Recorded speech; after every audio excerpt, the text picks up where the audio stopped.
Welcome. We'll now hear from the NATO Secretary-General Mark Rutte. Yes, good afternoon. We ran a little bit late, so thank you for waiting. Today we concluded 2 busy days of meetings with NATO defense ministers and our close partners. Strengthening our deterrence and defense is this alliance's top priority, because keeping our 1 billion people safe is NATO's most sacred duty. And that is why we are ramping up our defense industrial capacity, strengthening our supply chains, investing in new defense capabilities, and harnessing new technologies. We are manufacturing new ships, combat vehicles and jets, and producing more ammunition and artillery. But with supply chains increasingly vulnerable to compromise, we must become more self-sufficient, so that we remain ready and able to respond to threats across all domains at all times. Today, Allied defense ministers have agreed a new NATO initiative on standardization. Standards are critical to our ability to fight together, and more robust standards will help reduce defense costs. As part of this initiative, we will be speeding up the development of NATO standards, enhancing their implementation rate, and expanding their scope to include new innovative military capabilities. We must make the most of our unique ability to act together, all 32 of us, because that is what gives our alliance strength beyond the sum of its parts. We will have more to say on this at the February Defense Ministerial. Allies agreed that air and missile defense remains an alliance priority. This is all the more important given Russia's war against Ukraine, which has resulted in multiple NATO airspace violations, including just yesterday in Romania. Let me express NATO's solidarity with Romania and also commend the Romanian authorities and SACEUR for their quick and effective response to this incident. We will continue to increase surveillance, exchange information, and coordinate individual and collective responses. We have also recently significantly increased our presence on NATO's eastern flank and strengthened NATO's air policing mission. Allies plan to acquire thousands of air defense and artillery systems and many hundreds of modern combat aircraft, mostly 5th generation F-35s. Allies are buying 1,000 Patriot missiles to refill their stocks. Earlier this month, air, maritime and land forces from 12 Allied nations gathered in Greece to exercise sophisticated high-end air defense tactics as part of NATO's new exercise, Ramstein Flag 24. And the new Aegis Ashore missile defense base in Poland boosts our ability to defend against the growing global threat of ballistic missiles. Russia remains the most significant and direct threat to the security of the Allies. And Putin is resorting to increasingly irresponsible rhetoric. Moscow may be loud, but NATO is strong. In a more uncertain world, it is vital that we continue to modernize our capabilities and exercise together to keep our conventional and nuclear forces strong. Just this Monday, NATO's annual nuclear exercise, Steadfast Noon, began with more than 60 aircraft taking part in training flights. These are routine, recurrent exercises far from Russia's borders that do not involve live weapons. The fundamental purpose of NATO's nuclear capability is to preserve peace, prevent coercion, and deter aggression. Today, at the meeting, we also discussed NATO's operations in the Western Balkans and Iraq. In Kosovo, allies continue to work together to ensure our KFOR mission has the forces and resources it needs to maintain a safe and secure environment for all. In the Middle East, NATO mission Iraq continues to be an important contributor to stability. to ensure that Iraqi security forces are able to fight terrorist groups and provide a safe environment for Iraq's economy and society to prosper. NATO is also deepening its political dialogue with Iraq, because we have a shared interest in stable, secure and a prosperous Middle East. On Ukraine, as you know, we are establishing NATO security assistance and training for Ukraine, and we expect this command to become fully operational in the coming month. And we are well on our way to fulfilling our pledge to provide Ukraine 40 billion euros of military support within the next year. We will continue to stand by Ukraine, as we stand by the right of every nation to live in freedom, sovereignty and security. Supporting Ukraine is not an act of charity. It is also an investment in our own security, because the cost of letting Putin have his way would be much higher than the cost of supporting Ukraine. Ukraine's fight is our fight. And with that, I'm ready to take your questions. Okay, we'll start with Reuters, second row. Thank you. SecGen, Ukraine is facing what will likely be the harshest winter of the war, with huge parts of the energy infrastructure destroyed by Russian attacks.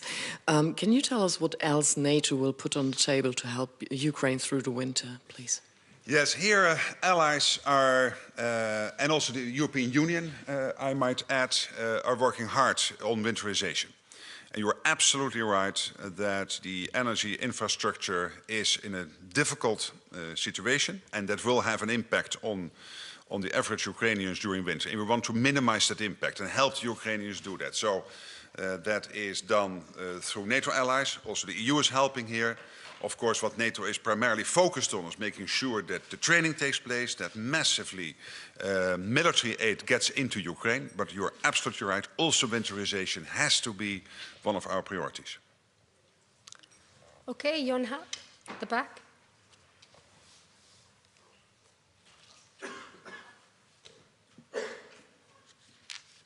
Thank you, Binna from Yonhap News Agency. Secretary-General, the South Korean spy agency today announced that North Korea has decided to send large-scale troops to Russia, and including special forces. I know that yesterday you said you have no evidence, but since the situation has changed overnight, I want to ask you this question again. Thank you. Well, again, obviously, we are in close contact with all our partners, particularly, of course, the Republic of Korea. Yesterday, we have been meeting here with the 4 IP4 partners, including Australia, New Zealand, Japan, and Korea. So we will certainly have that conversation with them to get all the evidence on the table. So at this moment, our official position is that we cannot confirm reports that North Koreans are actively now, as soldiers, engaged in the war effort. But this, of course, might change. And anyway, even if North Korea is not physically there at the battlefield, then still they are helping to fuel Russia's war of aggression against Ukraine in every way they can, and together with others like Iran. China's playing a role here, obviously, and of course Russia itself. Okay, we'll go to Interfax. Third row. Interfax, Ukraine. Thank you so much. Question regarding yesterday NATO-Ukraine Council. As I do understand, it was first discussion regarding Zelensky victory plan with first point as an invitation to NATO membership. So I would like to know how this discussion went, what kind of temperature was in the room. Somebody said yes, somebody say let's wait, and what will happen next? Thank you. Yes, I must say that the main focus on the discussion was to get massive military aid into Ukraine from, of course, the armed forces here in the West, so allies providing that military aid to Ukraine. We have seen the announcement yesterday, Australia, the US, so very recently, but Germany a couple of days before, and many other allies still providing massive aid into Ukraine, and that will continue. And as I said yesterday, Vladimir Vladimirovich Putin would be wrongly advised thinking that we will give up on this. No, we will continue doing this as long as is necessary. And that was the main focus of the debate last night. Obviously, we all know that Ukraine will become a member of NATO. So the question is exactly when and when the invitation will take place. But that was not the main issue of the debate last night. Okay, we'll go to NPR, fourth row. For Deutsche Welle today. Thank you. Mr. Secretary-General Terry Schultz, yesterday there had not yet been confirmation of the death of the Hamas leader. Today that has happened. You spoke about terrorism in your opening remarks. This is a big concern for NATO. Has there been an assessment as to how this death will impact the fight for terrorism that could very well affect NATO allies, if not the alliance's own efforts? What is your assessment of the Well, let's not forget that this man was instrumental, basically the main architect behind the attack, the terrorist attack of Hamas on Israel on the 7th of October 2023, which cost 1,200, 1,300 people their lives, which was a full terrorist onslaught attack on Israel. So, as I said yesterday, I will not personally miss him.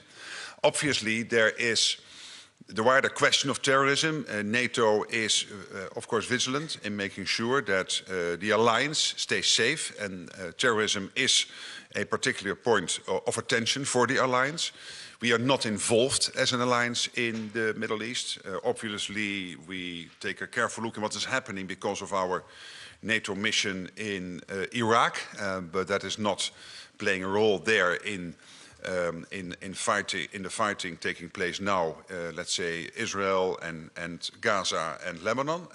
But still, we want our troops to be safe, so that is a particular point of concern. So in that sense we are. And our allies, obviously, are on a day-to-day basis navigating the crisis. But again, NATO itself is not playing a role there. Okay, we'll go to Fuji TV, please. Thank you very much. Fuji Television, Japan, Yamagishi. Two questions about the IP4. Yesterday, the Japanese minister shared and introduced about the situation around Taiwan, about the Chinese military exercises. Hearing this, what is the message that NATO is sending to the region or to the specific countries? And secondly, what are your plans for the next steps with the IP4? Are you planning to invite the leaders of the countries? Please share your plans. Thank you. Yes, the positive of having this relationship between the Euro-Atlantic, so NATO, and our partners in the Indo-Pacific is that we can exchange information, that we understand at a more detailed level what is happening. Because we cannot think that what is happening here is not impacting on the Indo-Pacific, and what's happening in the Indo-Pacific has a direct impact on what is happening here in the Euro-Atlantic. So obviously it was extremely useful to listen to our partners from New Zealand, Australia, Japan, Korea, South Korea, and basically understanding better. This was not just about China or Taiwan. This was about all the developments in the region playing out, including what is happening now with North Korea, which was a particular focus, of course, of the Korean representative yesterday. And that is, I think, the strength. So, and therefore we want to expand on this. And it comes to your second question. I think the positive here is that the meeting was the message. The fact that the leaders were coming was the message itself. And now increasingly, we are moving beyond that, and we are getting to the content part. For example, industry, an issue for the partners in the Indo-Pacific as well as here, how to ramp up industry production, innovation, and how to deal with cyber threats. So all these issues we decided we want to work closely together on. We are already in many cases, like with Australia and Japan, and others with Korea and New Zealand. So that was very positive. And yes, we will continue this. And I expect leaders and defense ministers and others to participate regularly in events in NATO. Okay, AFP, please. Good morning, Secretary General Olivier Beau from AFP. I would like to go back on the dinner last night. Are you satisfied with the answer given by the allies to the President Zelensky victory plan? Did you get the unity you promised yesterday to President Zelensky, unity of the allies, of course? Thank you. There is total unity in this alliance that we want Ukraine to prevail. We want Putin not to get his way, because this is about our values, about our collective safety. And for all these reasons, we will continue making sure that Ukraine has what it needs to, in terms of military material, goods, etc., all that aid getting into Ukraine to fight off the Russians and this Russian attack. That doesn't mean that yesterday we discussed line item by line item the whole victory plan. That was not a debate last night. We respectfully took note of it. We all agree, I believe, I didn't take a poll in the room, that it is an important signal that the Ukrainian government and the president have aligned themselves on this victory plan. This will no doubt be part of the ongoing discussions with Ukraine. But the main issue last night was how to make sure that nobody in Moscow might think that we want to slow down or whatever. No, that we want to ramp up industry production, to replenish here and get more aid into Ukraine, that we want to support the Ukrainian defense production capacity, because there is a huge capacity in Ukraine themselves to produce, for example, drones and other things. And to keep, of course, all the support from the alliance in terms of training, etc., ongoing. Therefore, Wiesbaden and SETU, the command we are setting up, crucially important. Okay, over to Swedish radio, next to AFP. Mr. Secretary-General, why not give Ukraine invitee status as a future NATO member comparing with Sweden and Finland? And I even asked you yesterday morning about Middle East. Could the killing of Sinwar lead to something more worse or better in the context of the NATO member state? Yeah, on your second question, we follow, of course, the developments in the Middle East extremely careful. And we are highly worried about the loss of life, and not about this one gentleman, because there I cannot feel sorry for him, but of course the many people losing their lives at this moment in Gaza, in Israel, in Lebanon is heartbreaking. And therefore allies, as I said before, they are trying to do whatever they can to navigate this crisis. But NATO is not part of what is ongoing now in the Middle East. We are a transatlantic alliance, and as Jens Stoltenberg said before, we cannot solve every problem in the world. We really have to concentrate on the things we are working on. And through our mission in Iraq, of course, we are in the region, and we are very much looking at the safety of our troops there and their ability to be effective in supporting the Iraqi government in building up their defense capability, etc. On the other question, as I said before, Ukraine will be member of NATO, and I will applaud that day. And obviously, including what you said in Washington, the irreversible path to membership, which was a considerable increase in language, in signaling to the Ukrainian people that their future will be in NATO, there will be the discussion amongst allies and with Ukraine on the path towards NATO. But when you look at what is happening practically, the interoperability, JTAC being set up in Poland, which will help with the interoperability between Ukraine and NATO. The bilateral security agreements of many allies, helping Ukraine on their path to NATO membership. The 40 billion pledge, the setting up of the command in Wiesbaden. This all collectively constitutes, yes, a sort of pathway, a bridge to membership. So that leaves only the question, which still politically is an important question, and for many other reasons, of the exact step-by-step approach towards membership. And that is something we are ongoingly debating, of course, also amongst ourselves. Okay, I'll give a final question to TVR Moldova at the back there. Thank you. Karina Romishir, Moldova, Republic of Moldova. Secretary General, in light of Moldova's October 20th referendum on EU accession and regional security concern, what steps is NATO considering to enhance defense in Eastern Europe, especially in the Republic of Moldova? Thank you. Yes, of course, we are working closely with Maya Sunda's government.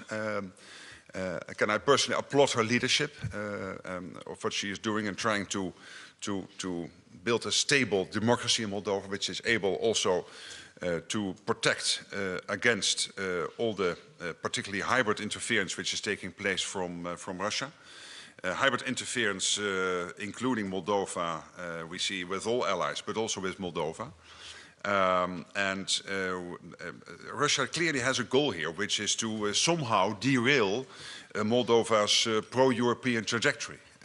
And we are helping them in every way we can in building their defense capabilities, helping them in countering disinformation campaigns and everything else to make sure that they are as strong as possible to counter this and that free elections can take place and that Moldova can develop as a free society, which I really wish for you will happen. Thank you very much. Thank you. Thank you. Have a great weekend.